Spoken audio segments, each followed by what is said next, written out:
Salam, salam Bapak Ibu diberkati oleh Tuhan. Selamat Paskah. Bapak Ibu, kenapa Yesus disebut dengan juru selamat?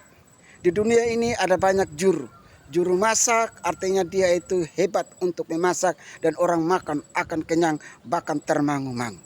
Juru mudi berarti dia mampu untuk mengemudikan kapal atau perahu.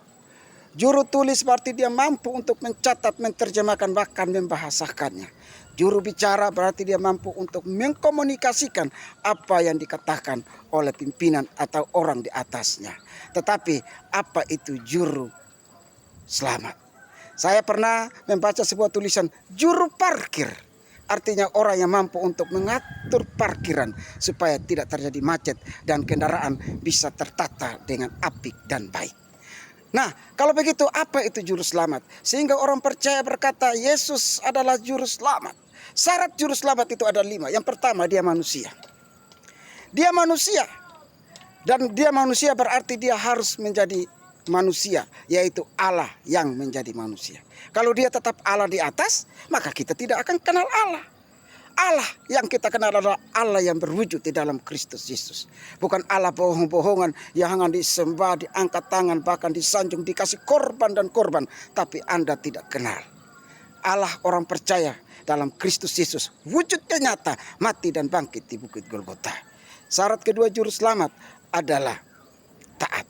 Saudaraku diberkati oleh Tuhan. Pemimpin-pemimpin dunia taat. Saya juga sebagai hamba Tuhan taat kepada Tuhan dan kepada institusi di mana saya berada.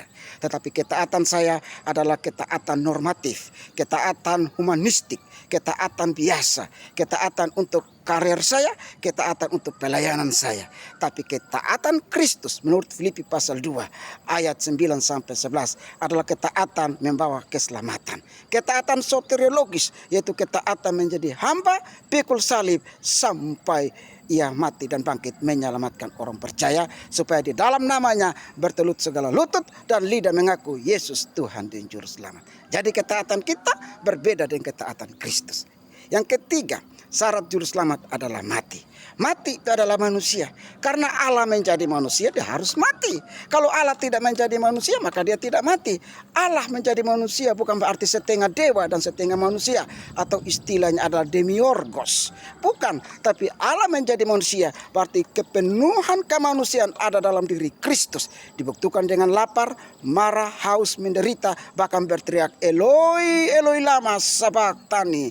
Allahku, Allahku, mengapa engkau meninggalkan aku? Oh my God, why you forsaken me? Artinya bahwa dia manusia, dia marah, dia haus, dia ngantuk, dia menderita, dia sakit. Bahkan dicambuk, dia menderita.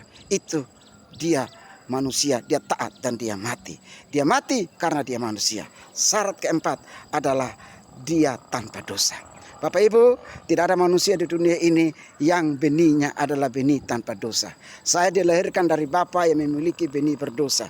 Bapak Ibu yang mendengarkan saya juga lahir dari orang tua yang berdosa. Artinya benih kita, ovum dan sperma atau benih laki-laki dan perempuan sejak Adam dan Hawa adalah benih berdosa. Maka sebagaimana lingkungan yang berdosa, Bapak Ibu kita yang berdosa, natur Adam dan Hawa turun kepada kita menjalar berdosa, maka kita semua pasti orang berdosa. Tetapi Alkitab berkata dalam kitab Yohanes pasal yang ke-8 ayat 38, 39 dan seterusnya, Yesus berkata, buktikan bahwa aku berdosa. Artinya Yesus tidak pernah berdosa. Karena apa? Benihnya adalah benih Roh Kudus. Allah yang kudus, Allah yang tidak tercemar dengan dosa. Naturnya Allah adalah kudus, maka tidak mungkin dari benih yang tidak berdosa dia menjadi berdosa.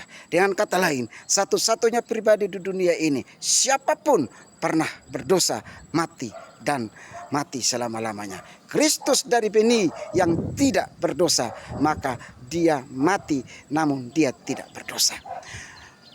Penguasa, tokoh-tokoh dunia, tokoh-tokoh Alkitab, tokoh-tokoh tersohor, orang terhormat konglomerat, dan bahkan tokoh-tokoh penakluk bumi ini pasti mati dan mereka adalah orang berdosa. Tanda karena dosa telah membuahkan kematian dan maut.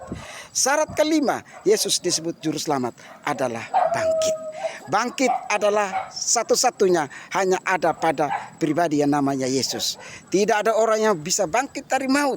Dan Alkitab memberikan banyak fakta catatan literal di dalam Alkitab bahwa dia bangkit. Kubur kosong membuktikan ia bangkit. Di Yerusalem ada dua versi tentang Golgota, baik itu Garden Tomb maupun versi Katolik. Tetapi pada waktu kita ada di Garden Tomb, biasanya guide berkata, kami tidak pertentangkan mana yang benar, tetapi kubur yang kosong membuktikan ia bangkit. He is no here, he has risen. Dia tidak ada di sini dan dia sudah bangkit.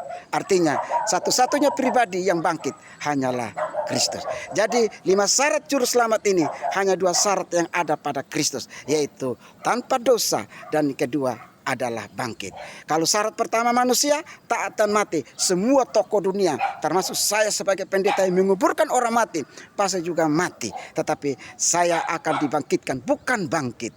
Dan saya berdosa, dan saya bukan seperti Kristus tanpa dosa.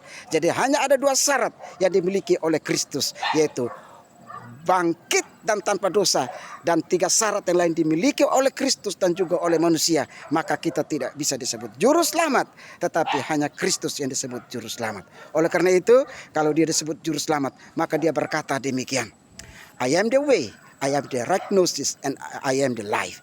Akulah jalan, kebenaran, dan hidup. Dia adalah jalan, hodos, dia adalah kebenaran, dan dia adalah life, hidup yang kekal, zoe.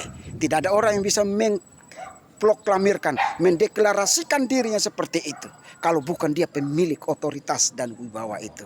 Kalau dia tidak memiliki otoritas jalan ke surga, pemilik surga, maka dia tidak mungkin mendeklarasikan dirinya sebagai jalan kebenaran dan hidup.